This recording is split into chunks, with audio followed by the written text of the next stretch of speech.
Two female Scandinavian tourists were brutally murdered while hiking in Morocco's Atlas Mountains. 24-year-old Dane Louise Vesterage Jeppesen and 28-year-old Norwegian Maren Juland were stabbed to death by suspected Islamic jihadists. And a horrific video shows Jeppesen being beheaded. Although the attack was likely sexually motivated, the killers later claimed allegiance to ISIS. And guess what one of the victims had previously posted on her Facebook page? A video showing a bearded Muslim man alongside the words, "Never judge people by their appearance." The video, a short film entitled Think for Yourself, shows a white woman looking at a bag-carrying Muslim with suspicion. Plainclothes police officers then run out of the car towards the Muslim. Then they run straight past him and instead tackle a well-dressed white man with a briefcase before finding a bag full of drugs. The Muslim man then meets his family and the white woman realised what an Islamophobe she was. Never judge people by their appearance, the young blonde Scandinavian girl wrote on her Facebook before travelling to Morocco,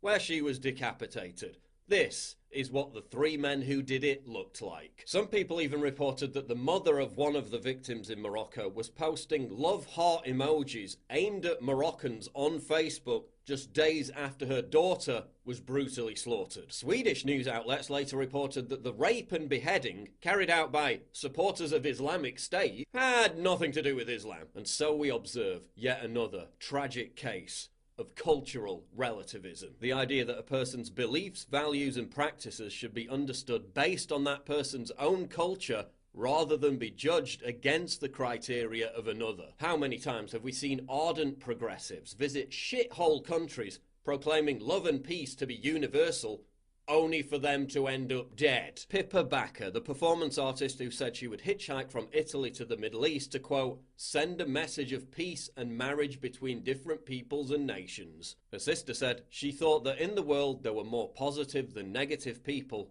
and that it was right to be trusting. When she got to Turkey, what happened to her? Raped and strangled to death. When news of her murder broke, authorities and the media were keen to downplay any connection to Turkey or any connection to the killer's belief system. Amanda Kajira, the liberal activist who travelled to Haiti to raise awareness about violence against women. She said she was, quote, committed to preserving the dignity of black men in a world which constantly stereotypes them as violent savages. What happened to her? Held on a rooftop and repeatedly raped by a black man. When she wrote about the experience after, guess who Amanda said was to blame? White men. Ellen Krantz, a Swedish supporter of multiculturalism and a strong advocate of mass immigration. She was a member of a Facebook page called We Like Diversity. What happened to her? Raped and killed by an Ethiopian immigrant and dumped in a forest. Zeda Catalan, the Swedish Green Party politician who was a staunch advocate for open borders before visiting the Democratic Republic of the Congo. What happened to her? Beheaded and thrown in a shallow grave. 20-year-old Ellie Warren, a left-wing environmentalist who visited Mozambique for the diving and for the, quote, pumping nightlife. According to her mother, she was, quote, just one of those girls that wanted to travel the world and see everything she could before she was 30. Warren had an insatiable desire to, quote, help others less fortunate than herself. What happened to her? Raped,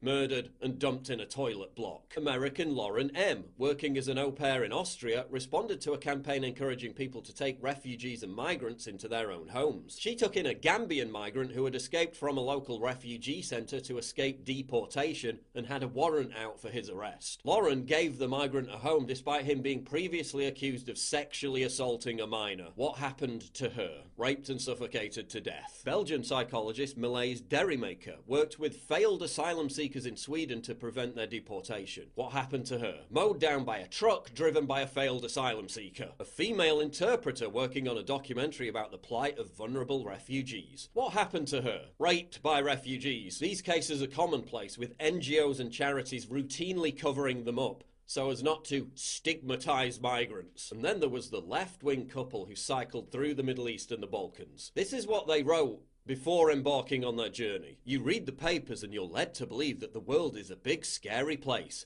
People, the narrative goes, are not to be trusted. People are bad. People are evil. I don't buy it. Evil is a make-believe concept we've invented to deal with the complexities of fellow humans holding values and beliefs and perspectives different than our own. By and large, humans are kind, generous and wonderful and kind. No greater revelation has come from our journey than this. What happened to them? Ran over and stabbed to death by ISIS. Let's explore this case a bit more, because despite what they said, I read their other travel blogs, and in almost every non-European country they visited, they were stalked, harassed and threatened with physical harm. In Morocco, they were followed by weirdos trying to sell them drugs. Called racist for not buying something from a street vendor, pushed off their bikes for refusing to take photos with people, and in one case, the guy was almost squished up against another car while trying to cross the road. The couple were tragically murdered in Tajikistan by Islamic State terrorists as part of a vehicle attack on 7 Western tourists cycling through the Pamir Mountains. The murderers even made an ISIS propaganda tape before the slaughter. So yes,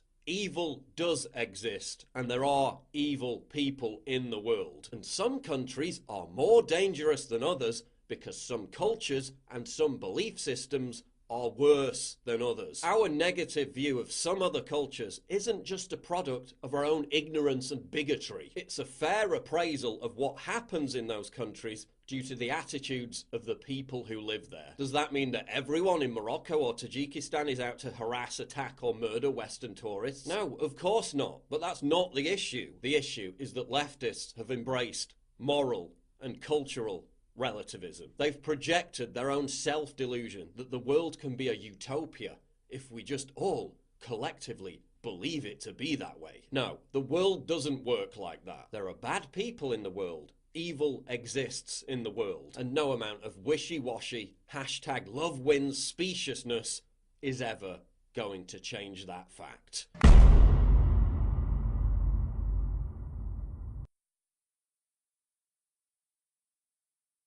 Oh no, it's another droopy relationship advice video. No! Oh no, it's another cringe pickup artist video. God damn it, I'm not doing that, you scumbags! We need to talk about pussy hyperinflation. What is it with all these loser guys settling for 5s and 6s? Hi, you down to chill tonight? Maybe. What does it depend on? How tall you are? Bruh. Have you noticed this? Decent looking guys competing for average looking girls on Tinder. OkCupid discovered that women found 80% of men to be less than average in attractiveness. On Tinder, the bottom 80% of men in terms of attractiveness are competing for the bottom 22% of women, and the top 78% of women are competing for the top 20% of men. Another study found that men in their 20s are almost twice as likely as women to commit to someone they're not in love with, and in some cases not even attracted to. In other words, dudes be thirsty as fuck and standards are slipping. Is it any wonder that society's increasing insistence that men behave like pussified beaters has coincided with male testosterone rates plummeting, which in turn has coincided with increasing numbers of men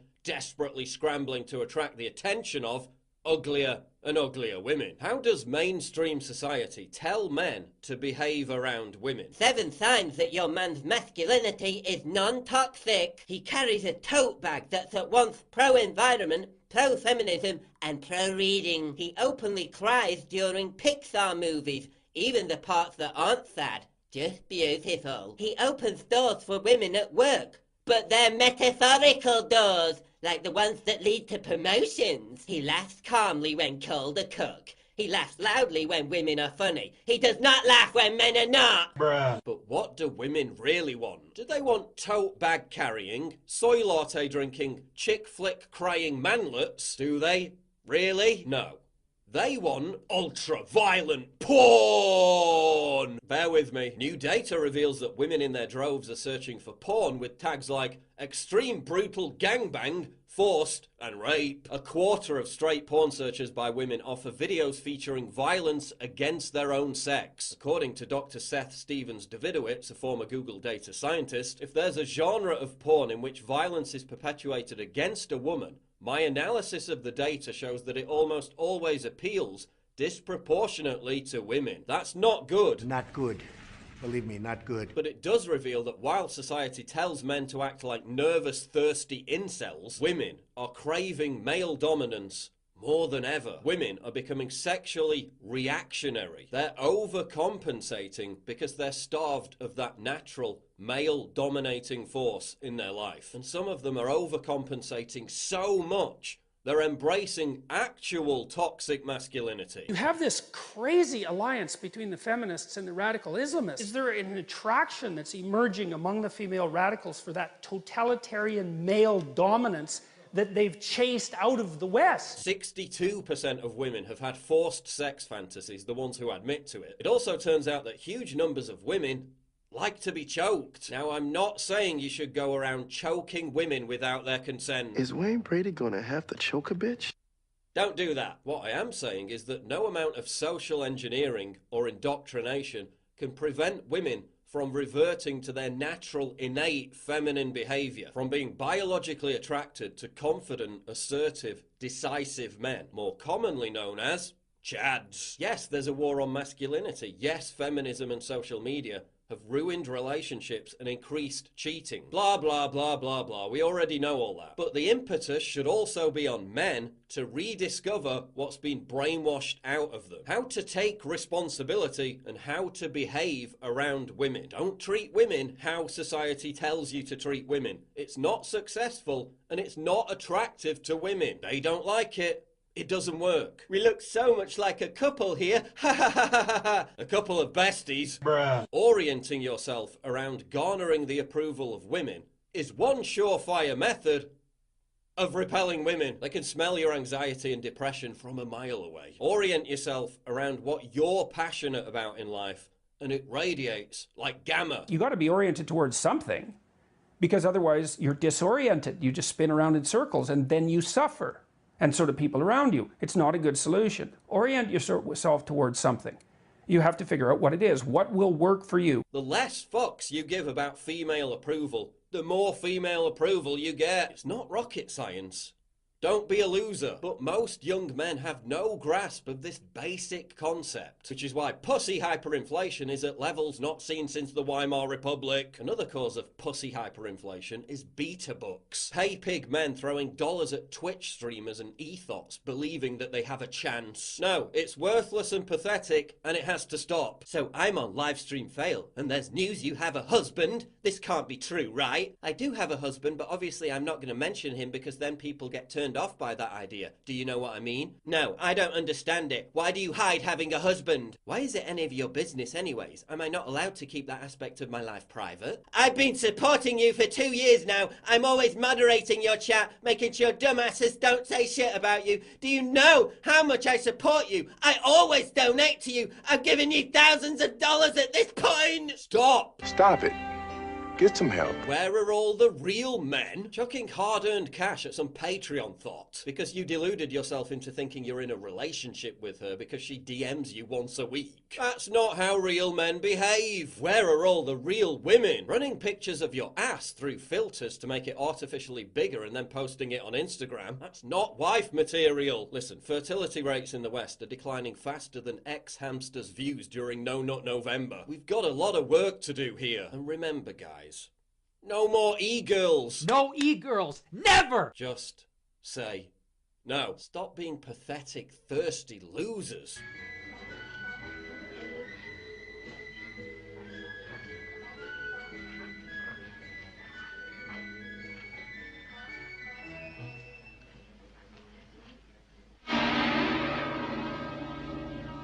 Online dating is not the be-all and end-all. Try meeting people in the meat world. And delete Tinder. Relationships that start out online are 28% more likely to break down in their first year than relationships where the couples met face to face. And couples who met online are nearly 3 times as likely to get divorced as couples that met face to face. Guys, stop scraping the bottom of the Tinder barrel for the handful of 5s or 6s that are gonna swipe right on your face. It's a total waste of time. You're better off being a volcel.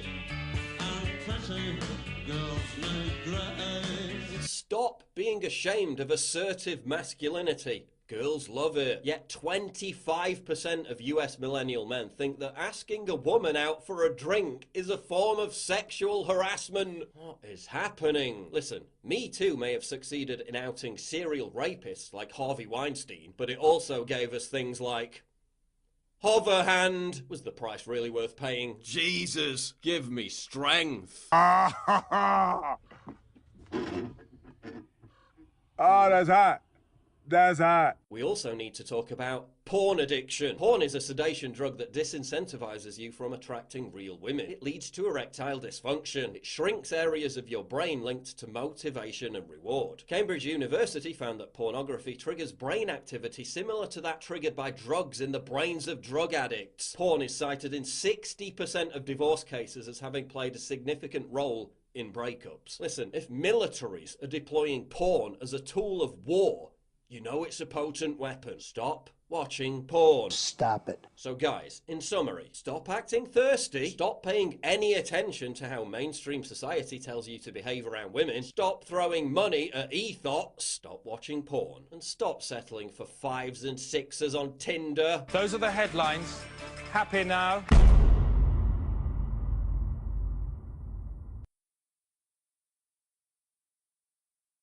But Paul, TikTok's just a mindless app for teenagers. No. It's mostly that, fair enough. But something else is going on. Look, I just flipped the switch. Oh shit! I can say nigga now.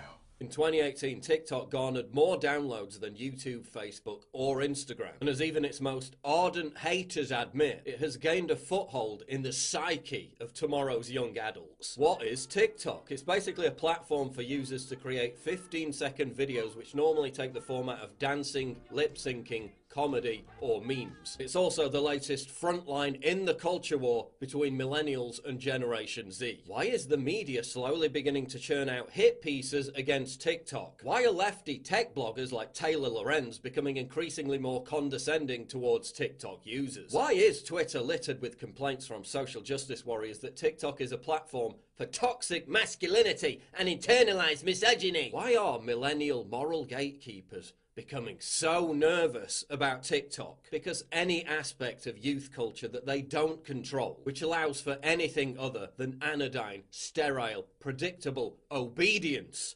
terrifies them. They're constantly trying to tear down PewDiePie for the same reason. TikTok, you know what? We're not so different, you and I. They're constantly trying to tear down meme culture in general for the same reason. If they can't segregate it into echo chambers, if they can't censor it, if they can't ban it, if in many cases they can't even understand it, then it represents a threat to their colonization of society. As Joshua Citarella writes, 4chan trolling culture and ironic conservatism has seeped deeply into the mainstream of Gen Z's online experience, and TikTok is merely a reflection of that tendency. When I'm here to tell you that there's actually only one gender, and that gender is male. Women are property. Easily the most famous and widely replicated TikTok, the Hit or Miss song. Hit or miss, I guess they never miss, huh? You got a boyfriend, I bet he doesn't kiss ya. He gon' find another girl and he won't miss ya. He gon' skirt then hit the dab like Wiz Khalifa. Yeah, that one. The lyrics to the original are somewhat socially conservative because they condemn ethos and porn stars. This is the perfect example why I enjoyed TikTok, just making fun of these thirsty for attention girls. Probably the second most famous and widely replicated TikTok, the I'm Already Tracer song. I'm already Tracer. Yeah, that one. That song began its life as a kind of droopy corporate feminism, respect women virtue signal, with the female singer refusing to play a support role in the video game Overwatch. Before TikTokers took it and turned it into a deliberately over-the-top misogynistic demand for women to shut up and get back in the kitchen. I'll be Bastion. Nerf Bastion. You're Rental Winston. I wanna be Winston. I guess I'll be Genji. I'm already Genji. Then I'll be McCree. I already chose McCree. I have an idea. What's your idea? You should Go back to the kitchen! Which is precisely the point. TikTok trolling culture is a backlash to millennial outrage culture. Generation Z is overcompensating and being more edgy and offensive than the progressive zeitgeist allows.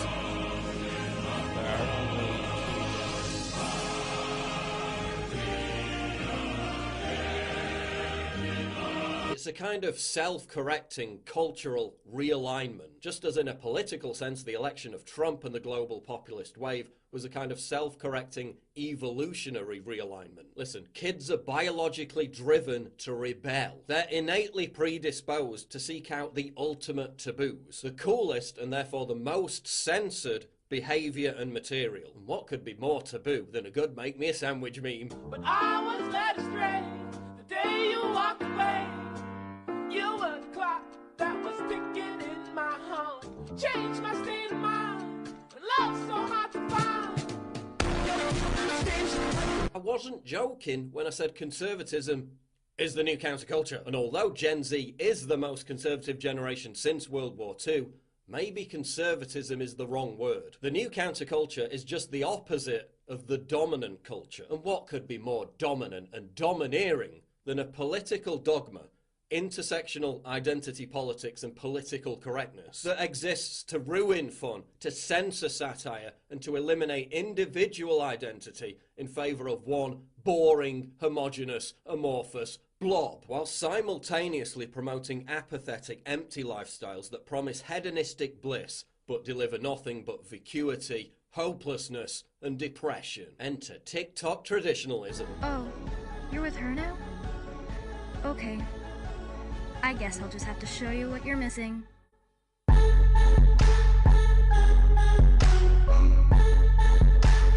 The imminent mainstream backlash against TikTok is also a continuation of Gamergate. It's about depriving young men, predominantly young white men, God forbid, of a space in which to express themselves and have fun. But TikTok is also a space for non-white people to engage in self-deprecating humour.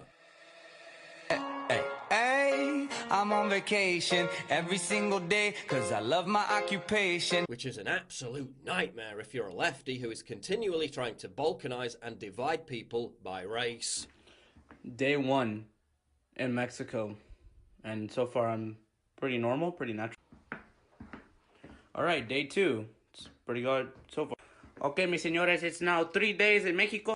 If you want to get really pretentious, you can take it a step further. Yeah, let's do that. Observing Gen Z's digital culture over the past several years has meant moving from platform to platform with them, as they change their usernames and preferred networks frequently. It's as if they don't care about building a following or about being recognized in the way platform-loyal millennials do. They only want to join in the interpersonal fabric of mimetic activity and savor the last bit of human connection left on our cold, data-collecting, psychographic profiling platforms. Making TikTok videos is linking oneself to the cultural duet chain. They build narratives of collective participation. Their mimetic actions are mostly meaningless, and in that way mirror the meaninglessness of most actions in today's society. Political action has failed, mass protest has failed, even capitalism has failed, yet somehow we continue our zombie march to the tireless drumbeat of neoliberal austerity. The younger generation now mimes the zombie forms of gaming avatars in order to laugh at a world in which they themselves have no autonomy and are controlled by outside forces. Young people face a future that was set in motion years ago. They will soon inherit a worse economy than any recent American generation. While millennials earnestly tweet about the stress of their student loans and freelance precarity,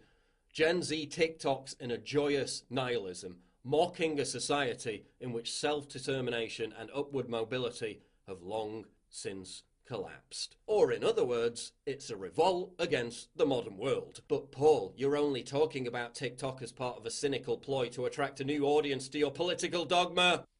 Yeah, but seriously, the audience is already there. I'm not responsible for creating a generation captivated by edgy, offensive, transgressive humour. You did that with your safe spaces, with your trigger words, with your insufferable mental fragility, and your relentless jihad against joy. Every action has an equal and opposite reaction. Generation Z is a natural, evolutionary, self-correcting antibody to the millennial pathogen that has infected our culture. And TikTok is merely the latest vehicle for that antibody to neutralize its target, which is why the vehicle for the pathogen, the mainstream media, will now begin to relentlessly attack TikTok. Hey! Whoa, that's cool! Check this out, guys! Whoa! How? Ooh! I'm so shook. That's lit! Wow! Oh my goodness, thanks for showing us that. Holy smokes. So get ready. The same thing they're doing to PewDiePie, they'll do to TikTok. TikTok is a platform for hate speech, bullying, misogyny, racism, a gateway drug to the alt-right. You're gonna hear it all. And once again, No one will care, because it's all sound and fury, signifying nothing. The legacy media in its final death throes, lashing out, clamouring for relevance, clamouring for control, clamouring to police thought, speech and humour, and as ever, failing.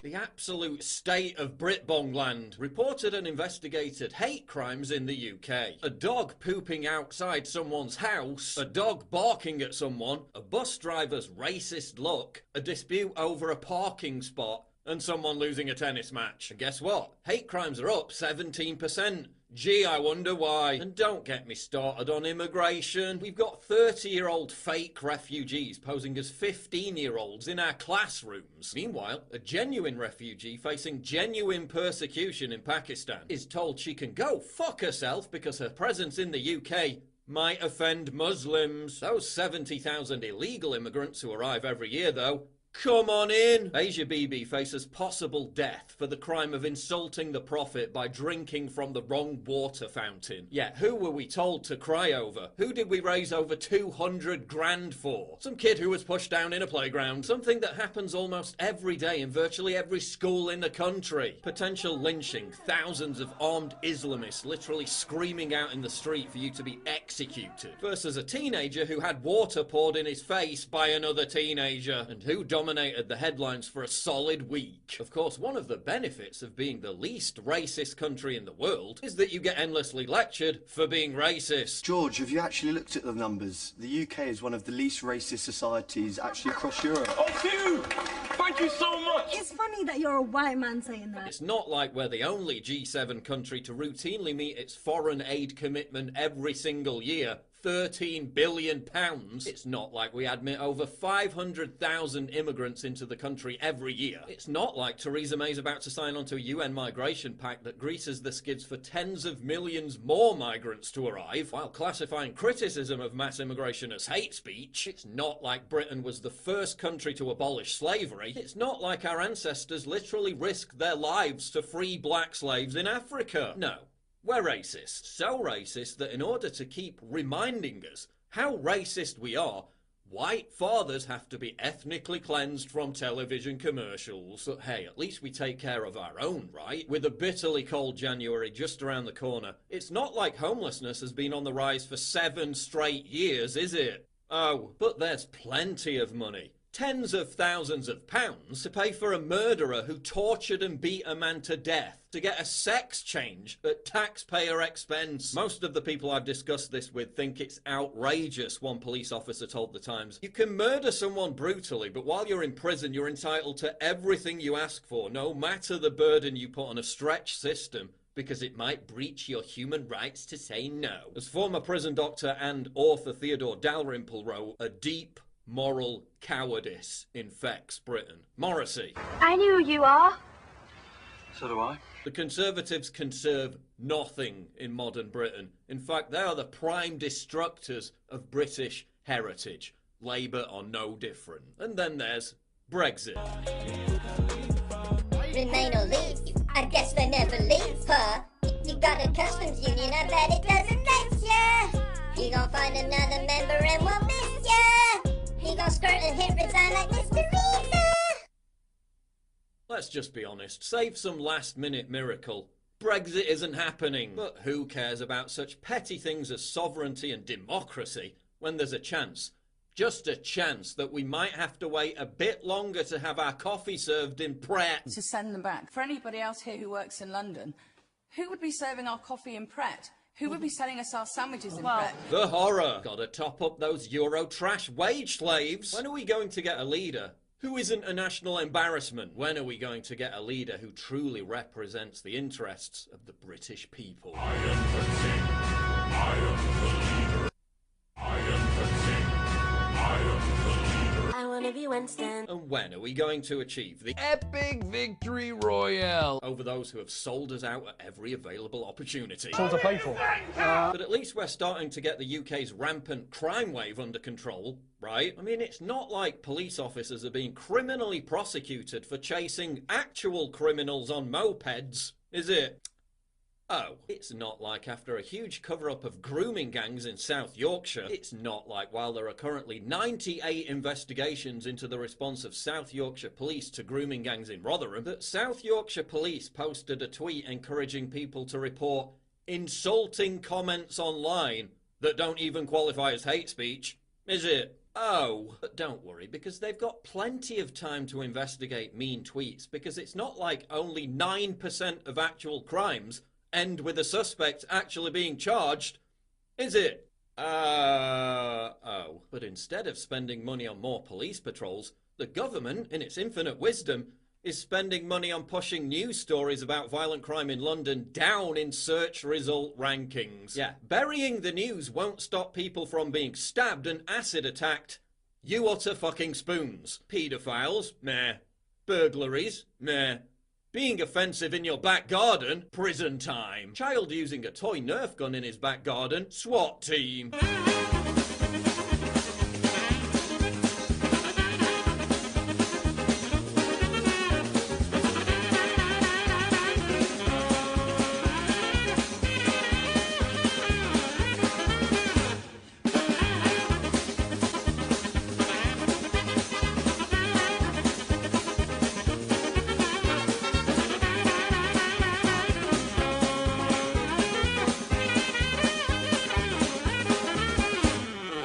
Arrest rates for offensive speech are up 900%.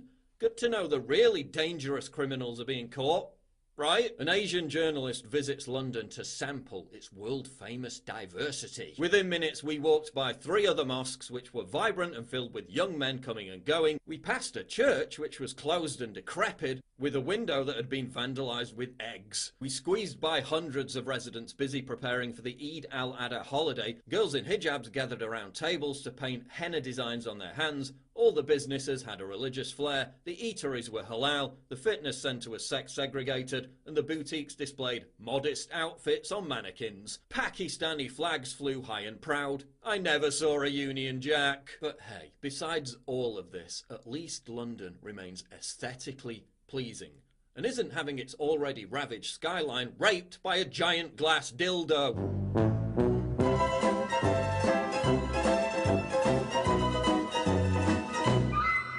Oh.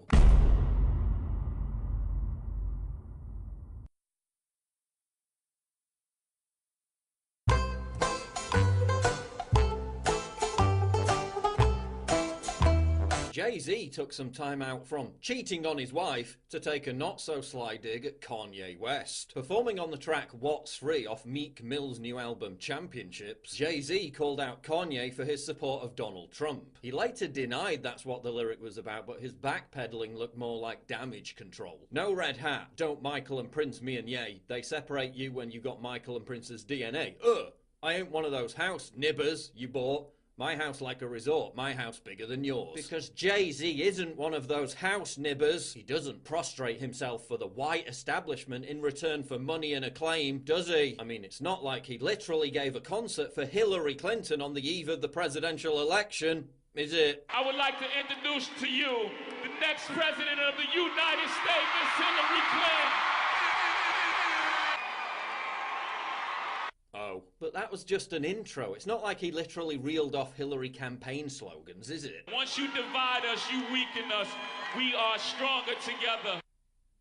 Oh, listen, Jay-Z. If you want to claim that Kanye's being used as a political stooge, then that's fine. But you did exactly the same thing, you fucking hypocrite. You're on the same team as the woman who called black people super predators. Super predators. We have to bring them to heel. You're on the same team as the woman who just a few weeks ago joked that all black people look the same. What do you think about him saying kick them in the shins, essentially? Start to get to that kind of political... Well, that was Eric Holder. Yeah, Eric Holder, yeah. I'm sorry. Yeah, I know they all look alike. No, they don't.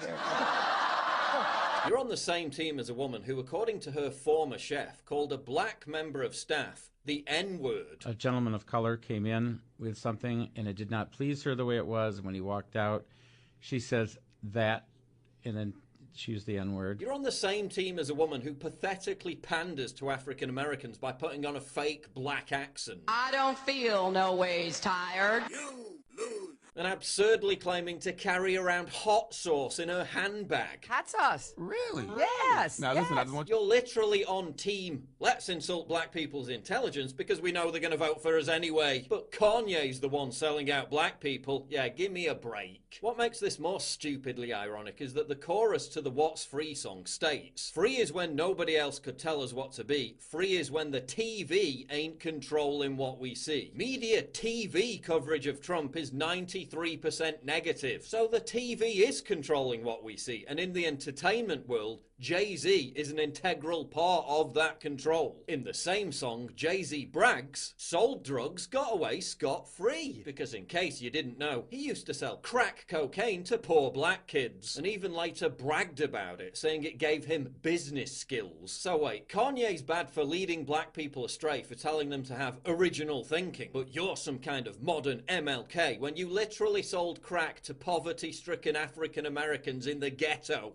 Okay. Oh, and who was it that met with Trump to discuss prison reform? Who was it that helped secure the release of black people unfairly incarcerated on bogus charges? Was that your wife? Was that Beyonce? Oh no, that's right, it was Kanye's wife, wasn't it? It was Kim Kardashian. In fact, you directly told Meek Mill not to meet with Trump on prison reform because it could hurt his image. So image is more important to you than helping free wrongly imprisoned black people. Oh, but Kanye's the house nibber and you're the reincarnation of Rosa Parks. You know, it's strange how Jay-Z suddenly turned against Trump, given that he literally once compared himself to Trump in his own lyrics. And isn't it odd how Trump, having been praised in dozens of rap songs stretching back decades, only became a racist when he ran as a Republican? Really makes you think. And after Trump brought black unemployment down to its lowest ever, Jay-Z responded with this pearl of wisdom. It's not about money at the end of the day. What? In virtually every song you make, you brag about how much money you make. In this very song I'm talking about, you waffle on about your massive house and your $1 billion. Listen, Kanye isn't telling black people they have to think and vote a certain way, otherwise they're race traitors. He's telling them the opposite. You're the one telling slaves to carry on picking the cotton. You're the plantation manager. Jay-Z, it's quite clear who the house nibber is. It isn't Kanye,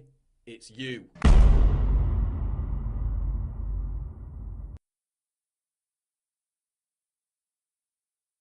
Societal Impact of Sex Robots.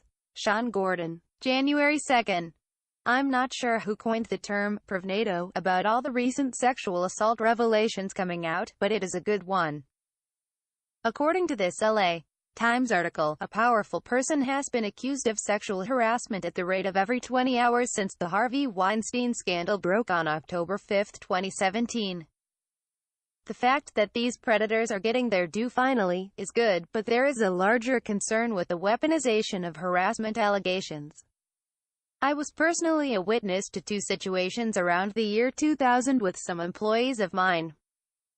This was two different occasions at the same company. I managed a large group of IT consultants and the scenario played out almost exactly the same on both occasions.